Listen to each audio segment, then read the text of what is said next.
physically sick right now. Yeah, we don't want you to die. No, I'm trying to explain this. Yeah. This is not. I'm not playing games. Okay. Yeah. I want you to listen to me very carefully. I've always followed my intellectual analysis of history. Okay. And I'm here in Northern California, which is infiltrated Bohemian Grove again. That's breaking.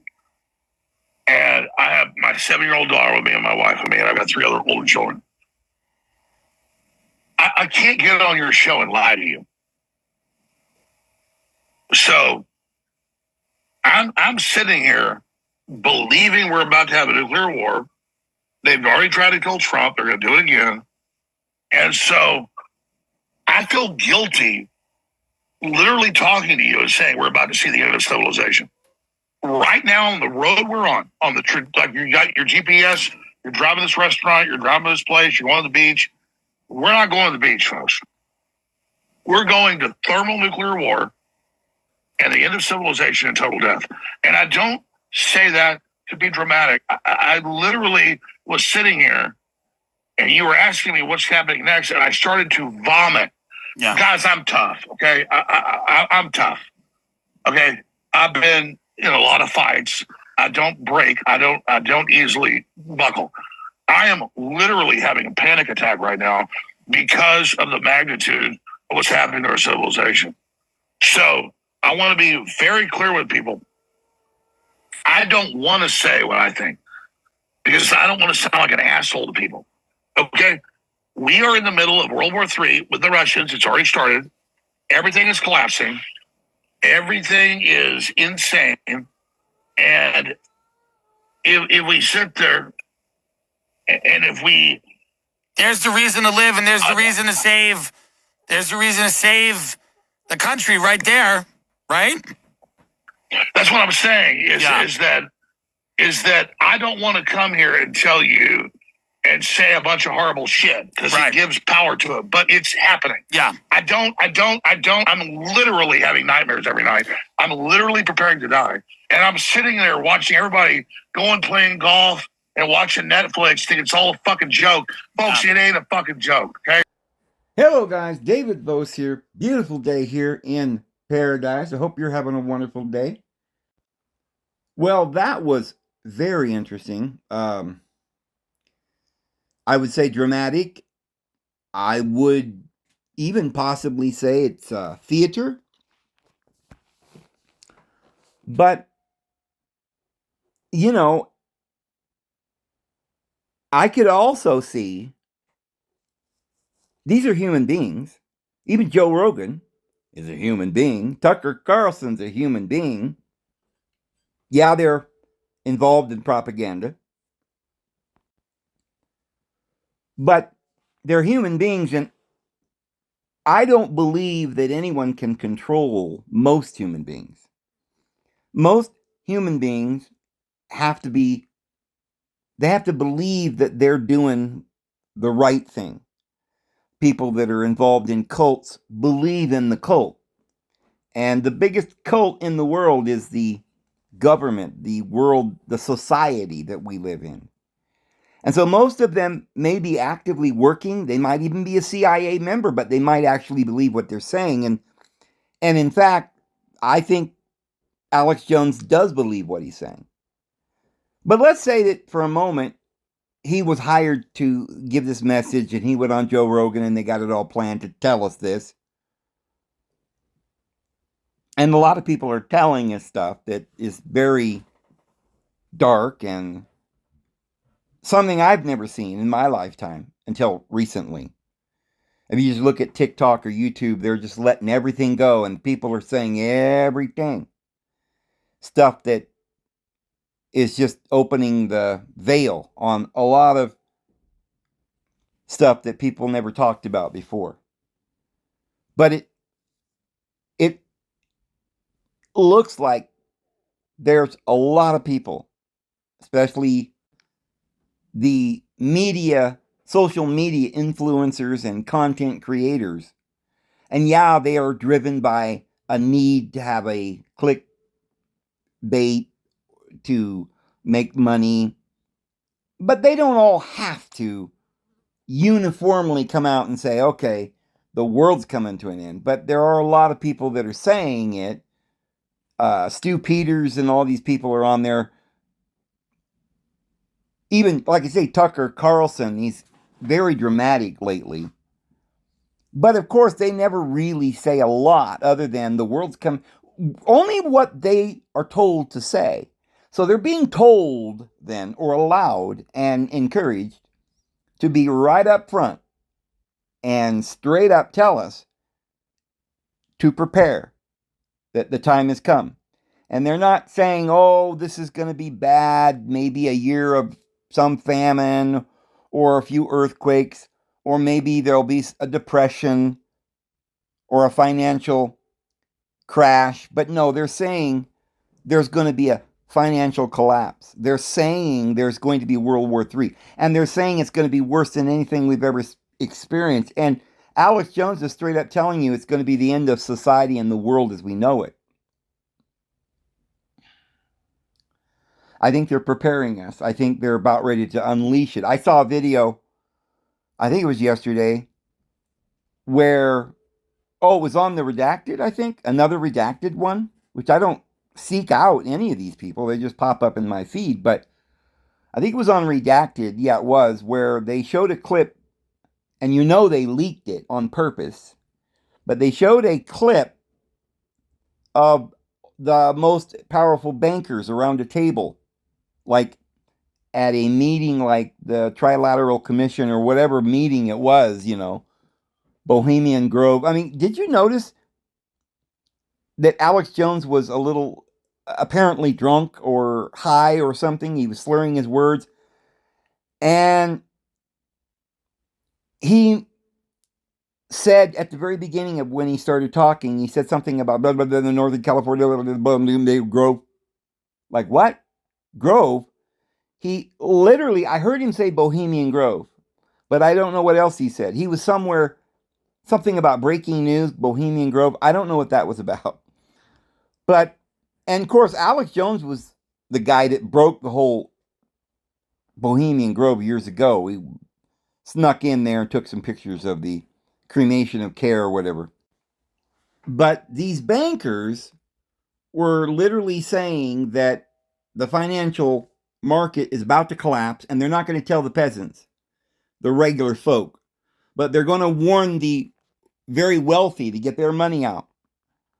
And the Redacted was saying that they can't tell everybody, because if they pull it all out, then they won't be able to bail out whatever, something.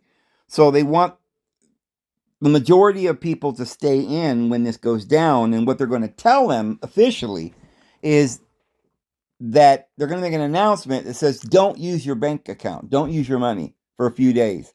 In fact, I think they're going to say, we're not going to let you use your money for a few days. Now, anything like that they're saying is serious. Even in the meeting itself, they wouldn't, especially if they leaked it, they wouldn't want you to know even then how bad it was, really. They might want you to know, like if they want you to know it's that bad that they're going to collapse it, or it's going to collapse. But they didn't come out and say, and do you really think these people are around the table giving their opinion about what might happen in a collapse with a meeting with all the important bankers? Don't you think they've already privately talked about this for weeks and months and planned the whole thing? So each of the individuals that speak and gave their opinion, in fact, they had a woman, almost like it's choreographed, a man, a woman, and they all gave a little idea or point. And it was basically not even as bad as what it's actually going to be. Because they didn't say, oh, yeah, it's going to collapse, and then World War III, and then famine, pestilence, and then we're all going to die. They didn't say that. They just said, yeah, the bank's going to crash, and we don't want to tell anybody. But if that happens, I mean, even if that didn't happen, which it would have to, after, let's say, what's happening right now, there's the diesel crisis, that alone. If there's no more diesel, we're not going to get anything to the store, and there's not going to be food in the stores. And you can't just pack all this stuff that goes to all these stores on horseback, or, oh, well, we'll just use cars and use gas. I mean, they don't have enough cars. We'll just use the railroad road system. No, it's not going to work. So, thermonuclear war is what Alex Jones says. I don't know if that's what they're going to do, but there is a plan. And I believe that Russia, China, the United States, Europe, Africa, Brazil, all these countries know, the high ups know, and they probably have a date for it all set. And there'll have to be a false flag. In other words, my opinion is I've always thought, how we had Pearl Harbor and 9/11 and so forth. I've always thought that probably the false flag will be that Russia or Iran or China, Russia, Iran together, whatever it might be, maybe it's going to be so they don't have to blame Russia or China. They can say, okay, Iran did it.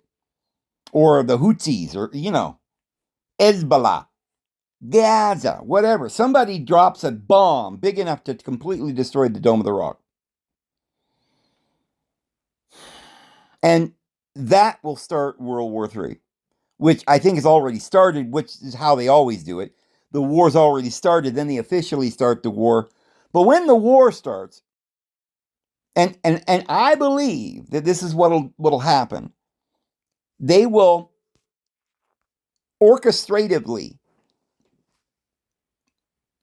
in some kind of concert, it won't be Russia blowing up our buildings or having the grid go down. Remember, they already said, the WEF already announced a couple of years ago that, I think in 24, 25 or something, that probably we would have a grid go down and you wouldn't have phone service. They're doing it.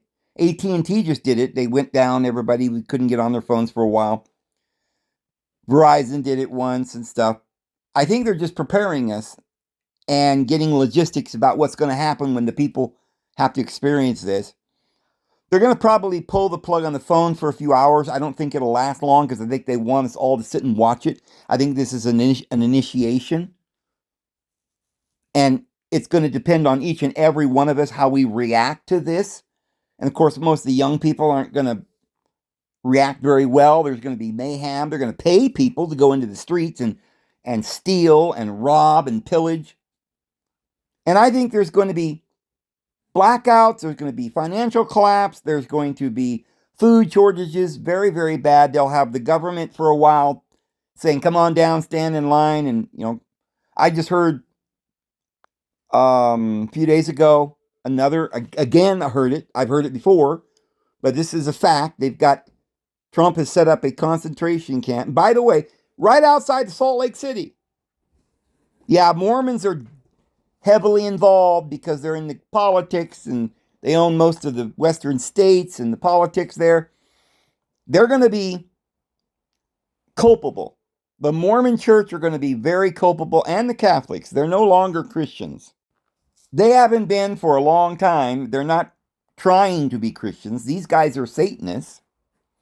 They're anarchists, and they're probably not running the show. There are people above them that have a plan, and it's this initiation. They pull the trigger, everything collapses, they sit back and watch, see what happens. Some will help one another, love one another. Some will go out and try to feed the hungry or shelter people that need help. A lot of people will give their lives for their brothers and sisters. A great multitude will be, Revelation 6, this is those who are about to be killed as their brothers have already been. And he gave them each white robes. I mean, there are going to be people that are going to be murdered everywhere. And they're going to use people that have ideological alliances with the evil. And then they'll have other people come in as the good guys and stuff. Trump's going to be portrayed as the bad guy before this is all over. But it might be that he'll be portrayed as a savior as well. Both.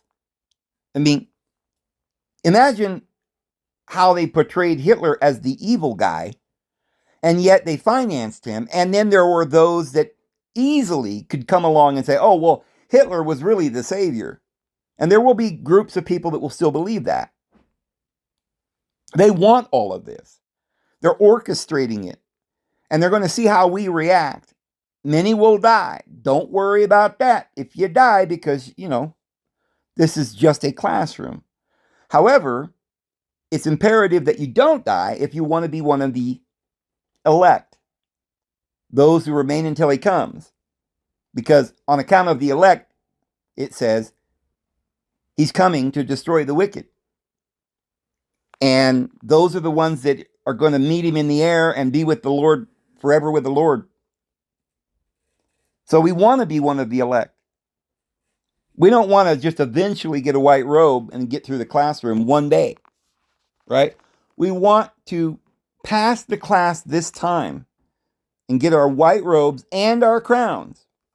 But they know that this is an initiatory process. Most of the peons don't know it. I don't think Trump may not know it. I mean, Trump, Tucker, Joe Rogan probably don't know. They just give them a show on TV. They could be trusted because they're loyal, whatever. They might have a vow with the Masons, so they know not to say anything if they did know anything. But most of these guys don't know. But they're winding it up. It's going to happen. And here's what I want to tell you about today. Something that is the most... Here it is, 16, 17 minutes in, and I'm getting to what this video is going to be about. When you just look at the scene, the political scene, the society, and the events and the news, it's obvious that we're about to go through something. And it's obvious that no one's ever believed, more people today believe this is it than ever before. This is not like some little cult that went out to meet some UFO that's arriving in the desert. It's not Jehovah's Witnesses buying a mansion because Abraham, Isaac, and Jacob is going to return and a few faithful worthies are going to be there to meet Abraham. No, it's not going to be something like that. We're talking about the elite believe this. The governments. There are people on the TikTok with whiteboards trying to show all the lies that's going on. There are very respectable, reputable individuals now that believe that our history was messed up, that the earth is flat, or that there's a Mandela effect going on. There's just all these conspiracies, and people all believe some kind of conspiracy somewhere. Even the people who believe in the government are now the people who are like QAnon or whatever. They're the ones that are really into the biggest conspiracy.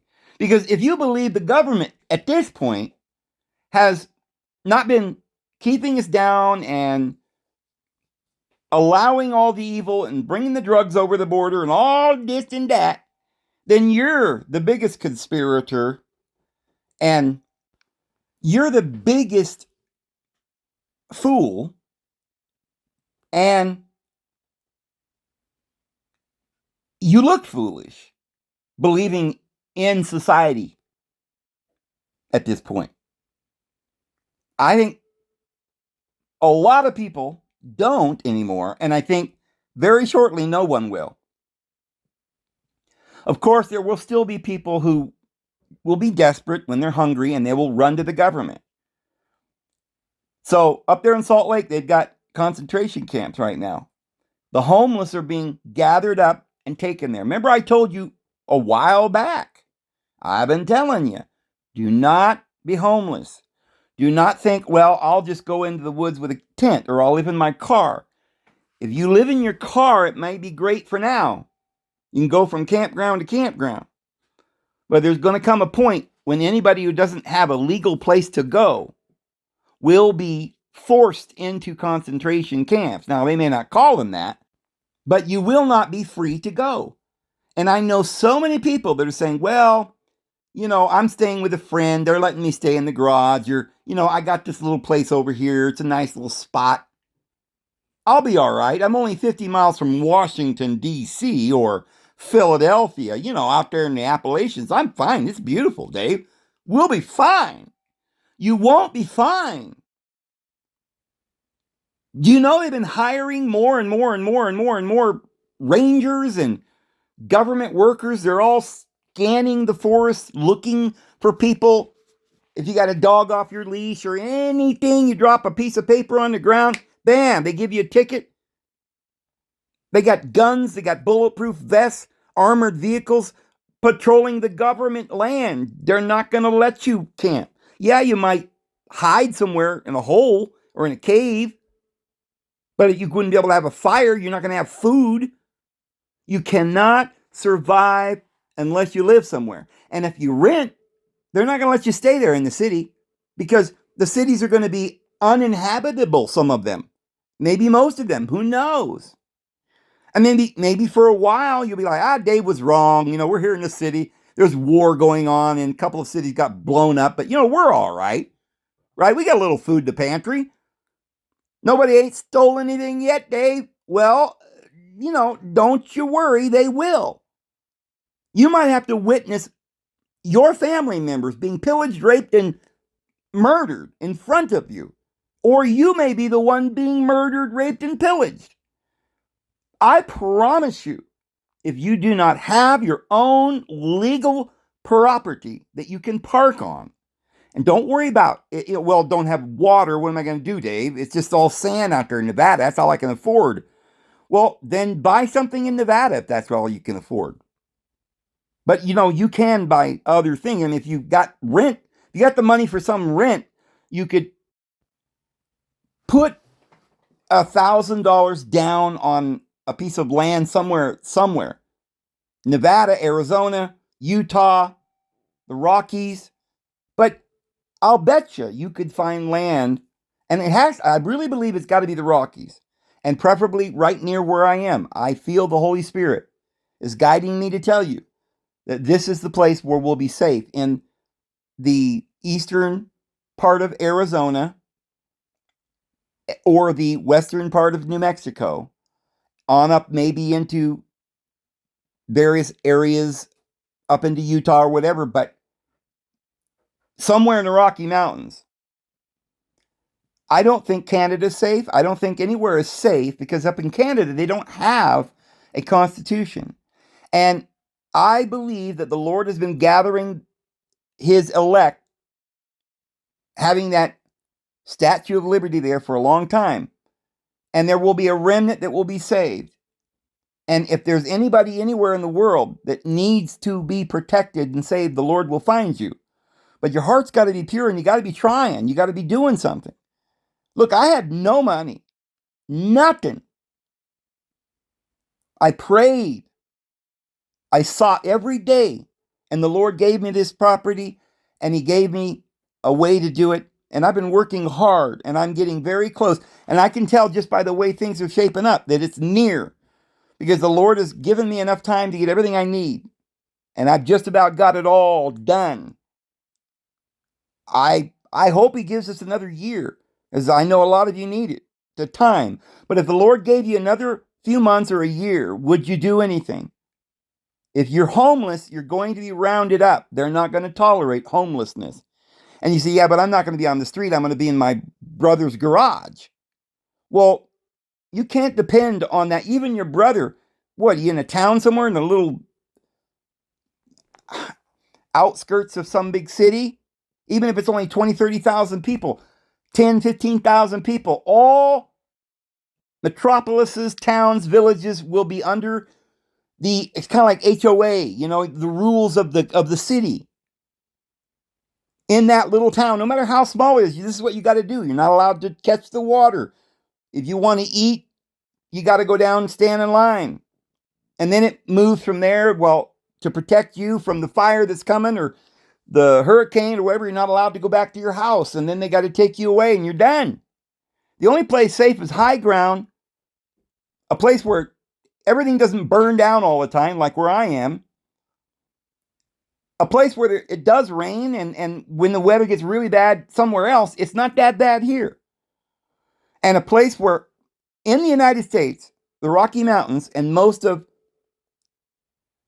there's places anywhere in the Rocky Mountains where there's very few cities, but like Wyoming and Utah, well, Utah's got a big city, but Arizona's got a big city, but it's 300 miles from me.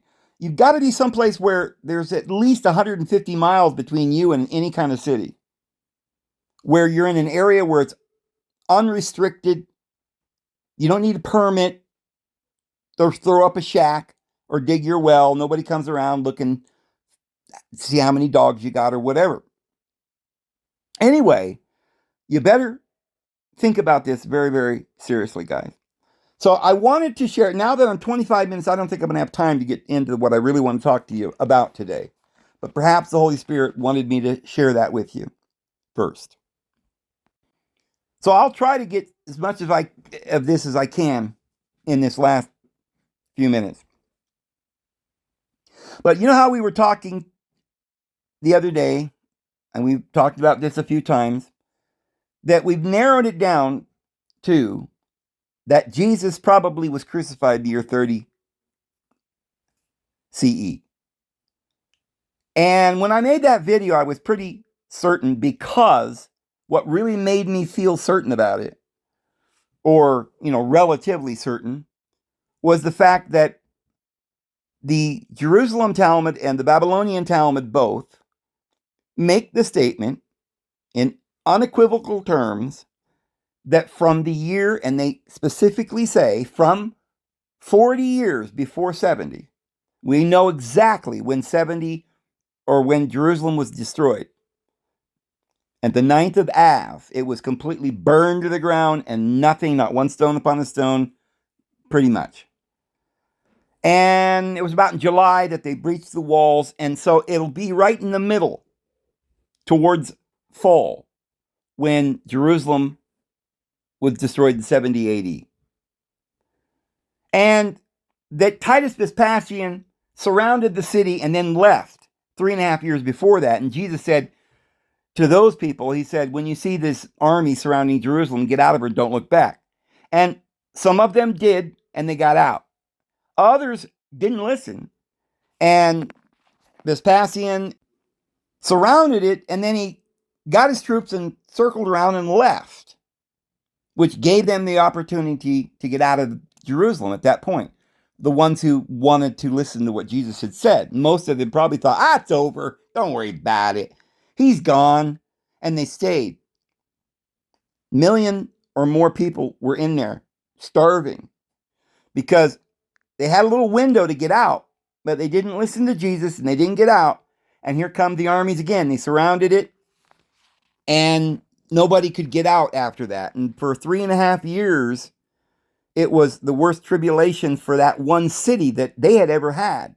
It was a type of what is to come on a worldwide scale. And we know that because that's what Jesus said. So what we have right now is a lull in the storm. People have been warning you, and not just myself.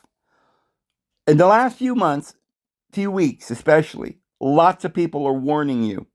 Get out. Get out of Dodge. Do it now. Don't look back.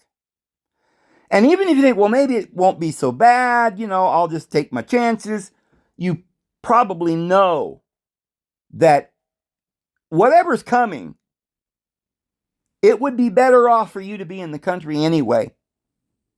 If it don't immediately end in a year or 2 or 3, and you're still out there somewhere on a homestead 3 or 4 years from now, when World War III was averted, it's still going to be controlled by AI. It's still going to be watching you, monitoring you, surveillance. It's still going to be diseases, pestilences, problems are going to happen. You will be far better off. I would say there's almost zero chance that in 2 or 3 years from now, you're going to be fine. The only way you're going to be fine is if in 2 or 3 years from now, you're on your own property making a a garden. And if you do go somewhere and you don't have a well or whatever, text me and we'll talk about, and I will explain to you how you can get water. And you don't have to haul it or anything. You can make a system where you can make a garden and you can survive. I mean, look, I wouldn't buy just sand out in Nevada. I would try my very best to find, but if that's all you can find at the last minute, do it. Because at least you can park there. And then maybe you can go down the road, sneak down the road and make a garden somewhere somewhere and then haul it back or something. Or you guys can have a community garden. Some way you might survive. We'll have a communication between all the saints. We'll help each other. But you got to have some place to park or else you'll be homeless. So anyway, I've gone on and on about that. But we were talking about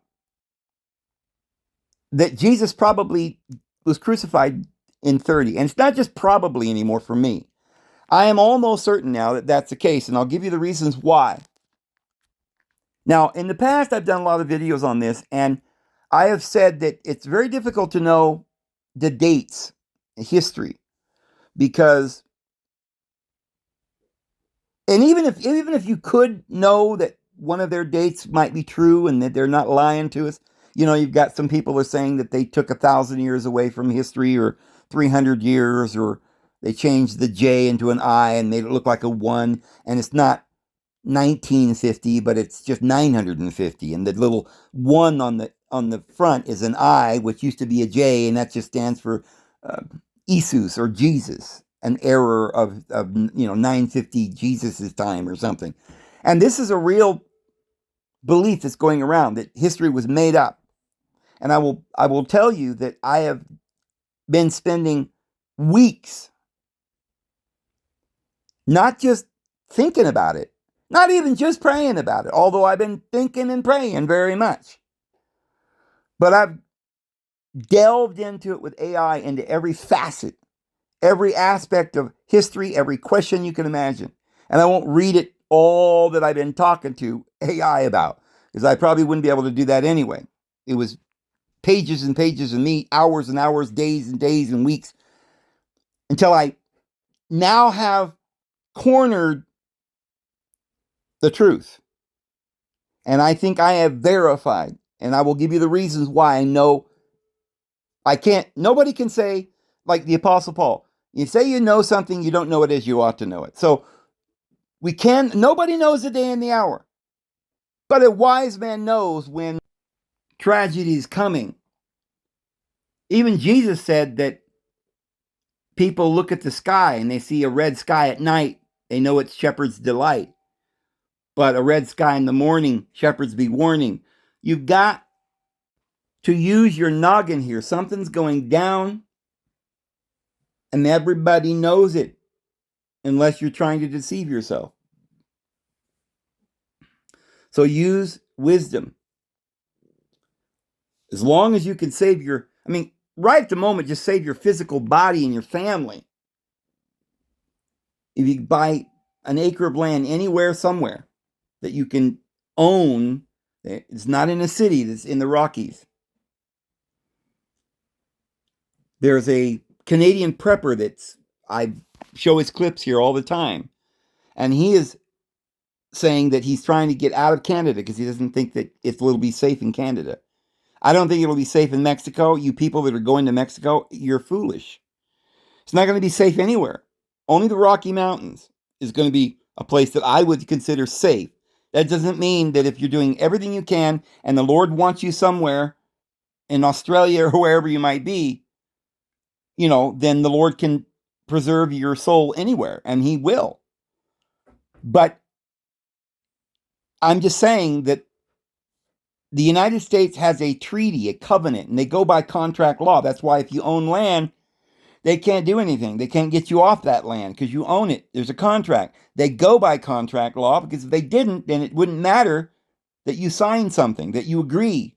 When they give you an app, you got to agree. When they sell you a house, you got to sign the contract. When you're born, you sign the birth certificate. They go by contract law. If you own your property, especially if you're in an area like where I'm at, where there's no endangered little fishies or something, this is safe here.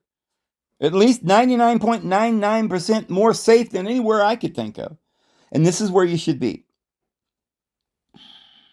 So here's the information that I've learned. The book of Luke tells us that Jesus was baptized by John, and John came baptizing in the 15th year of Tiberius Caesar. Now, I asked AI, how do we know that these dates are correct?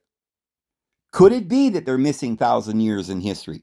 Could it be that none of these dates mean anything? It's just all made up? Because every time I ask you, AI, when this happened, you say, oh, well, we know that Herod had to have been 4 BC because there was an eclipse at Passover. Well, okay, but then some other guy says there was a different eclipse in 1 BC. Maybe it was 1 BC, not 4 BC. AI said, well, you're right. There is a few discrepancies like that. We don't actually know if just from that alone that Jesus was born in 4 BC or 1 BC or 7 BC, because there's other people that have speculation. But when you combine everything we know, like for instance, the 15th year Tiberius has to be one of 2 days. Again, you got one of 2. Because, and that doesn't mean that we don't know history. It's just that we don't know if you're going to start his 15th reign or his 15th year. We don't know if we start those 15 years when he became a Caesar, an emperor, co-regent with Augustus for 2 years, or whether you're just talking about his sole reign. If it's his sole reign, then the year that John the Baptist came baptizing was 28, 29. If it was co-regent with Augustus, and it could be either way. There's no leaning one way or the other. We just don't know for sure. But if it was the co-regency, you got to go 26, 27 was the year that Jesus came and was baptized. So both of those, Herod and Tiberius Caesar, has a discrepancy of about 2 years, maybe 3. All right, so that narrows it down. We know that Jesus was either born in 4 BC or he was born in 1 BC. We know that he was baptized either in 26 CE, Christ's era, or as late as 28 or something. So that's about 2 or 3 years discrepancy in both cases. So we don't know from that. But we also know some other things. We know that when Jesus was crucified, it was Passover.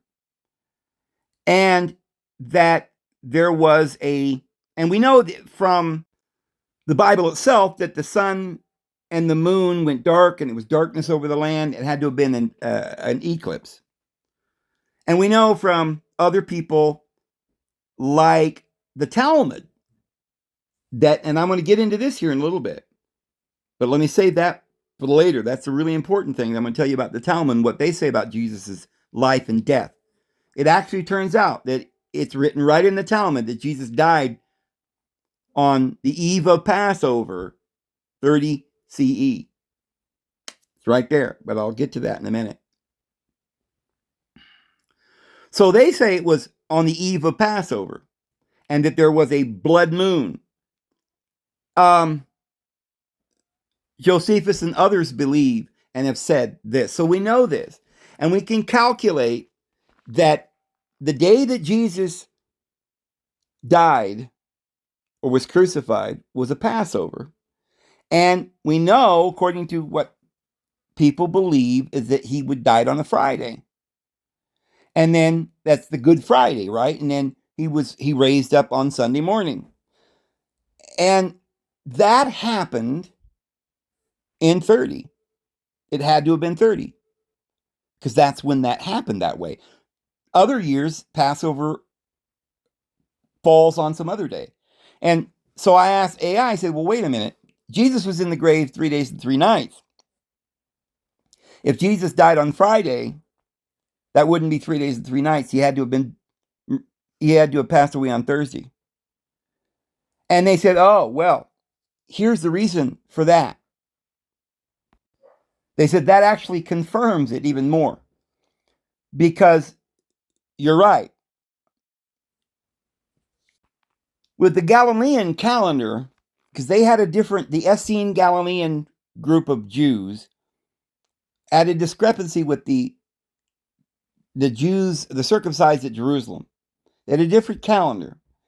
And the Essenes were keeping the Passover not Friday, but they were keeping it on Thursday. So Jesus went by that. And this is why it literally tells you that in the New Testament. That's why people say there's a contradiction, but it's not a contradiction. On one place, he was supposed to have died on the Passover because he was the Passover lamb. And then there's another place that says it was the day before, the preparation. Well, the reason why is because it was the preparation for the Jews at Jerusalem, but it was the actual Passover in reality. Jesus was the Passover. And so it was Thursday. So during the first century, when Jesus lived, the Jews didn't use a unified calendar system. The Pharisees, or the circumcised, and the Sadducee Galileans calculated the start of the day differently. So it's not like some crazy group up there somewhere in the middle of nowhere. There was a difference between what the Sadducees believed and the Pharisees. And the Galileans believed what the Sadducees believed. The Pharisees, the Judeans, counted the days from sunset to sunset. But the Galileans counted days from sunrise to sunrise. So that created a kind of a rolling 24-hour discrepancy. So when the Passover lamb was eaten, Jesus and the Galilean disciples ate the Passover on the Seder on Thursday evening, which would be the Galilean 14th of Nisan, while the Judean high priest didn't slaughter the official national lamb until Friday. Friday afternoon, they slaughtered it. And that allowed for Jesus to eat the Passover, enter the tomb, and fulfill the days perfectly within the 30 CE time period. And there would be 3 days and 3 nights that he was in the tomb. So, also, the ancient Sanhedrin didn't use a mathematical grid to start the month. They relied on the human eyewitness of looking at the sky, and they had to spot a little sliver of the moon. So if the sky was cloudy or if it was overcast on that night, the new moon was supposed to be spotted. They had to see it. And the Sanhedrin would automatically delay the start of the month by 1 full day if they couldn't see it. So if on that Passover season, the day had been cloudy in March, they would have shifted the 14th of Nisan from Friday back to Thursday. So they have software now where they can trace the days and the stars, and it's crazy what they can do.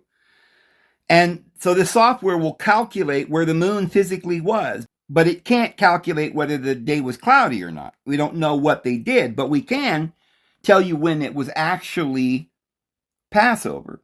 So the physical reality of how the Jews actually manage their calendar month to month allows 30 CE to perfectly accommodate a Thursday death, keeping the 40-year wilderness countdown straight to the exact day that the temple burned, making sure that we have exactly 40 years from 30 to 70 AD when the temple was destroyed. And we know that has to be the blueprint. That's got to be like Jesus' own words. We've got to use that. He said, this generation will not pass. And we've said over and over again, that means this brood, this race, this generation of people. But they will not pass means 40 years. And we'll prove it by a third witness here in a minute, and it's absolute proof, and then a fourth witness. So, I covered it, and I want to tell you, and I'm not trying to brag about this, I'm just telling you that I've been studying the Bible since I was a little boy. Very little boy. I was giving public talks when I was 6 years old, and I could read fluently, and I was reading the Bible and Jehoshaphat and Nebuchadnezzar and all these big words. And I used to get standing ovations at 6 years old. I was on a milk crate in San Francisco holding up a watchtower saying, "Watchtower, watchtower, get your watchtower." You know, I did this all my life. Though they were watchtowers and Jehovah's Witness books, I read them. I studied them. We went to the book study. I paid attention. My mom and dad paid attention, and I wanted to be just like my dad. He was the elder, one of the anointed, and I listened. And I would study the books, the Babylon book, the Daniel book, the Revelation book, all the books. Now, that didn't give me any truth because the witnesses are wrong about most of everything. But I did follow their logic, and I understood history, and I knew what world power and all the different world powers and all the names of the kings back to Moses, right? I knew all of this information since I was little. And after I was thrown out by the time I was 18, I went on a mad, in-depth study of the Bible since I've been a little boy, but especially after I got thrown out. And I've been studying these dates over and over and over and over again, night and day. For 50-something years, I've been studying this deep and praying and fasting. And in all of that time, I will tell you, I did not come to an accurate knowledge of the truth on this. Because all I would ever hear, and you had to go to a library to figure things out. You had to read books. It took hours to read a book. Days to read all these books and weeks to put it all together. And you couldn't, before AI, I don't think anybody could have come to an absolute understanding. However, my background has given me the absolute perfect platform to be someone ready to hear this truth and to have an open mind and to be searching and to know the questions so that you can get the answer. I have been studying nonstop, asking. I live out here in the woods, and any spare time I have when I'm not working in the garden or feeding the animals or running to town or doing the things I have to do, I am sitting and asking AI questions and studying and rehearsing. And then I go over it again by giving a video out to you guys, putting it down in my own words and going over it and over it. So I have learned in the last few years, since I've been doing this on YouTube over 10, 15 years, I have learned a tremendous amount. And I will dare say that there isn't a soul on this earth that knows more about history, religion, the esoteric truths, the Gnostics, all the different religions, science, everything, anything, any subject that you could name, I probably know as much about it as anyone. And in so many of these subjects, I know probably more. Just information that I have in my head. And like I said, not just the information, but the way that I know the questions. I know the intricate details of the way I've gone through the entire Seventh-day Adventist religion. Going through every argument they have to try and figure out the dates and the prophecies and what it means. I've gone through the New Age, all through what they believe in their dates and Madame Blavatsky, and I've gone through the Mormon books and their chronologies and their dates and look, they got some great stuff. And I would suspect if I were to say what religion has more in-depth study about these histories and this knowledge that could, open-mindedly coming out with ideas, it would have to be the witnesses. Not because the witnesses today are very open-minded at all, but because I've read the 6 volumes, actually 7 volumes in the study of the scriptures, because there was another one that Rutherford made.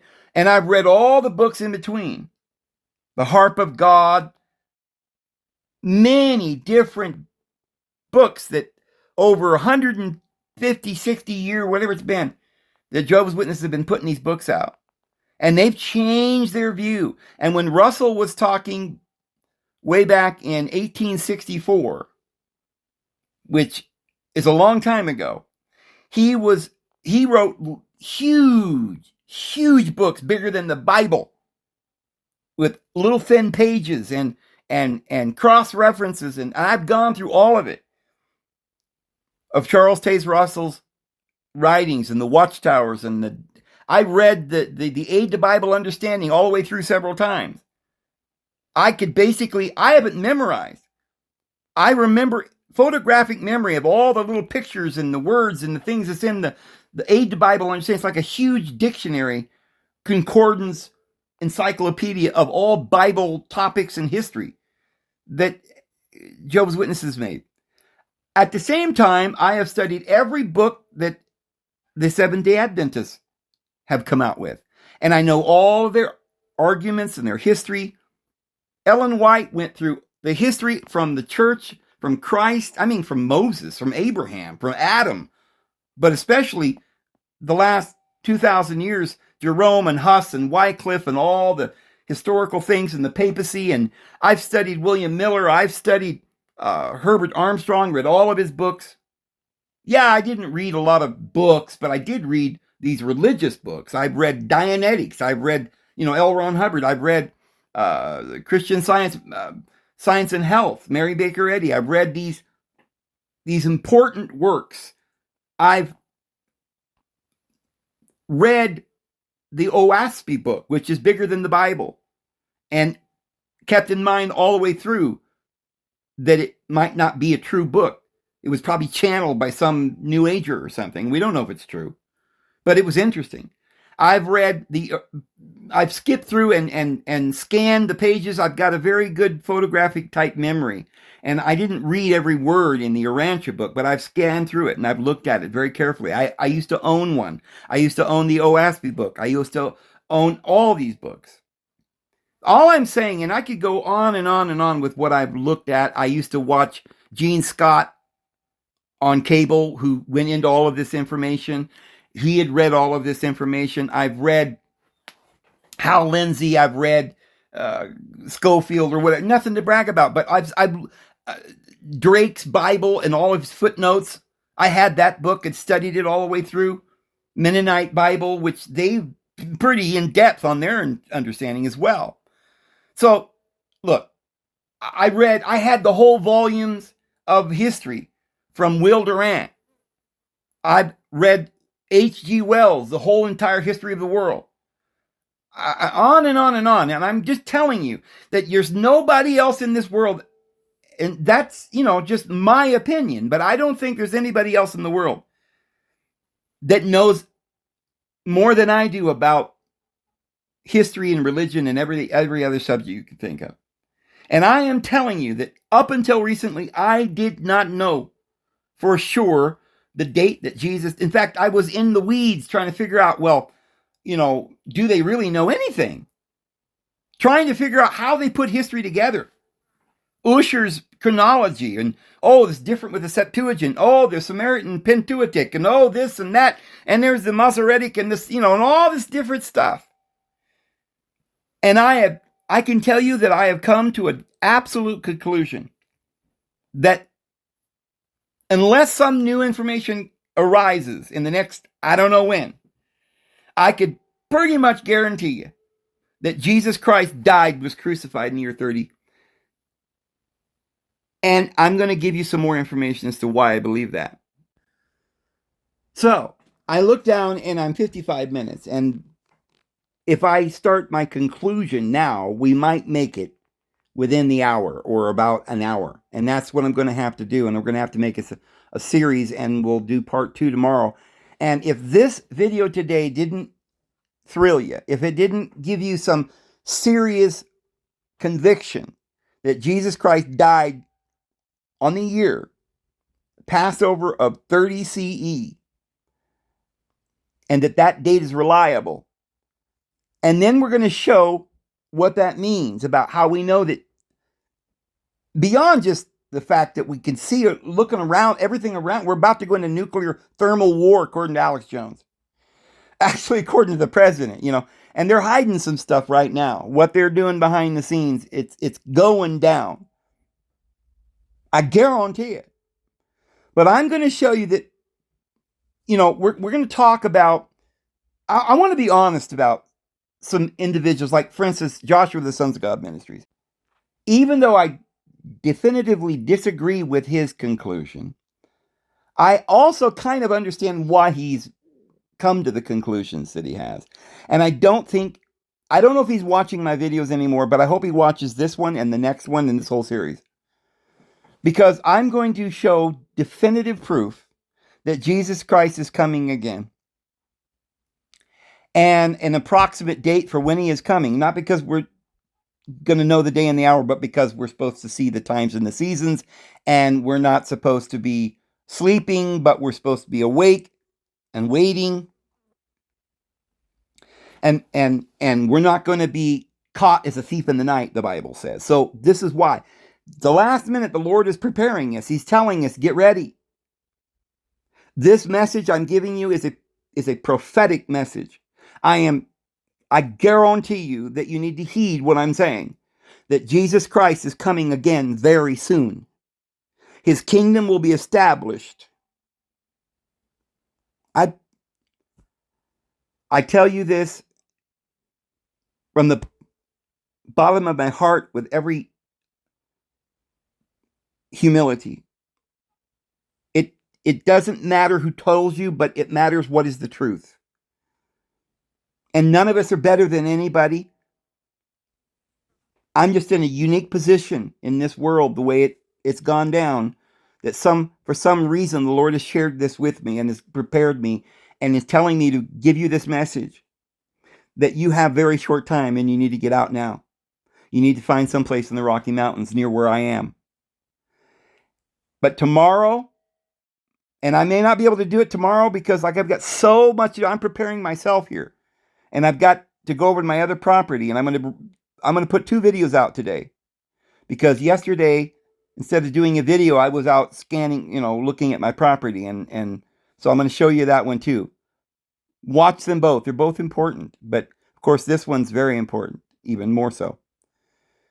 But tomorrow I'm going to go into such detail that you've never heard the details that I'm about to give you, that will prove when Jesus died, what happened when the temple was destroyed, and why we can be certain. I mean, if you ask yourself, why did the deity come down 2,000 years ago, die on a cross, and then tell some guys, go out there and tell them all I'm coming back soon, and then 2,000 years goes by and he still ain't here, and now we're supposed to believe it? I get it, Josh. I get your credulity. I understand why you think it was for their day and not for ours. But there's something you're missing. And we got no more time to get into it today. I've explained it before, but I think I can explain it better now. The Lord has shared some very important things with me, and I've been doing some serious prayer.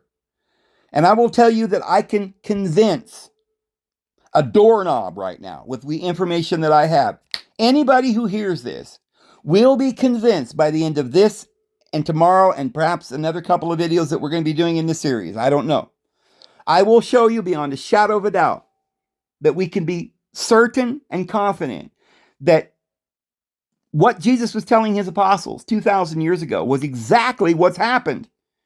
He did come soon. His kingdom was established, and it was a 1,000-year reign. And we are now at the little season. But what people don't understand is that the little season, when the dragon is let loose out of his prison, is the same period of time when the beast comes up out of the bottomless pit, out of the abyss or the prison. And that short season is the same word that it uses for that little short season that we call the Great Tribulation. Ezekiel 39, Gog of Magog, is the same Gog of Magog that's at the end of the 1,000 years in Revelation 20. The 1,000-year reign of Christ in association with his anointed was the church age. Yes, the church is apostate now, but 1,000 years ago it wasn't. And I'm going to get into some things you've never heard before. And I'm going to prove beyond a doubt, I'm going to show you. It's going to explain Tartaria and all of this. Tartaria is not a word that I would use. It's just a word that people are using. It's a fine word, but I've got the real truth now. I've been investigating this and I know what's going on here. I believe, and I think you'll understand when you hear it. And I'm going to share with you some stuff about why the Talmud seems to contradict the date of Jesus and why they called Mary a whore, and some stuff that we can prove that even in the Babylonian Talmud and the Jerusalem Talmud, both, it gives us the date when Jesus died and was crucified, and why the temple was destroyed in 70, and what Daniel 70 weeks means, and what the Gentile times are that the witnesses misunderstood and got wrong, and the Seventh-day Adventists and many others. And we're going to put this all together. I think I have it now in such a way that we can explain it and we can be absolutely confident that Jesus is coming soon. We're over an hour, so I'm going to leave it there. I wish I could say more so that you would see, I could convince you that this is going to be good when you watch the next one. But I'm sure all my subscribers will be here and will be tuned in tomorrow, the next day, when I put that second in the series out.